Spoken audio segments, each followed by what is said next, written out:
ចង់បានគំនីមករួមប្រានលោកតាខ្ញុំតាមថាបានអ្នកឯណាដងប្រស្នាបានលោកតាខ្ញុំតាមថាបានអ្នកឯណាដងប្រស្នាបាននោះតាមឲ្យខ្ញុំប្រកល់ប្រា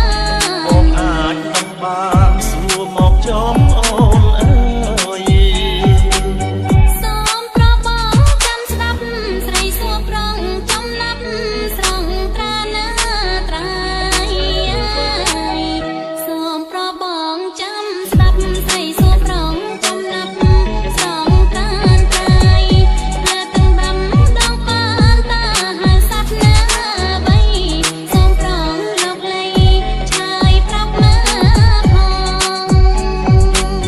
បងសូមឆ្លើយប្រាប់ពុំងារសត្វនោះគឺសត្វទេណានួនណាល្អបងសូមឆ្លើយប្រាប់ពុំងារសត្វនោះគឺសត្វទេណានួនល្អដល់តែឈ្មោះវិញញីណាតបទៅផែដាំដងផងណាអូនណាស្រីប្របងឆ្លើយត្រូវហើយតែកុំអើអឡាយណាចរណៃប្របងឆ្លើយត្រូវហើយតែកុំអើអឡាយណាចរណៃចង់តែបីទុំក្រហមស្វិតគៀមក៏មានណាតម្លៃសូមអ្នកស្រដីឲ្យឆាប់មកកាផ្លែនោះហើយផ្លែទន្លាប់រៀងសូមឆ្លើយប្រាប់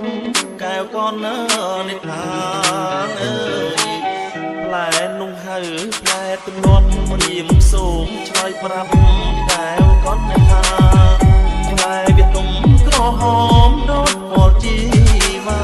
កំពុងពេញស្នេហាមកក្រោបខ្ញុំដូច្នេះខ្ញុំសួរទៅទៀតសូមប្រងនាងឆ្លៀតឆ្លើយឲ្យសមដូច្នេះខ្ញុំសួរទៅទៀតសូមប្រងនាងឆ្លៀតឆ្លើយឲ្យសមតែបីដងកងតែមួយឆ្លើយប្រាប់មកខ្ញុំ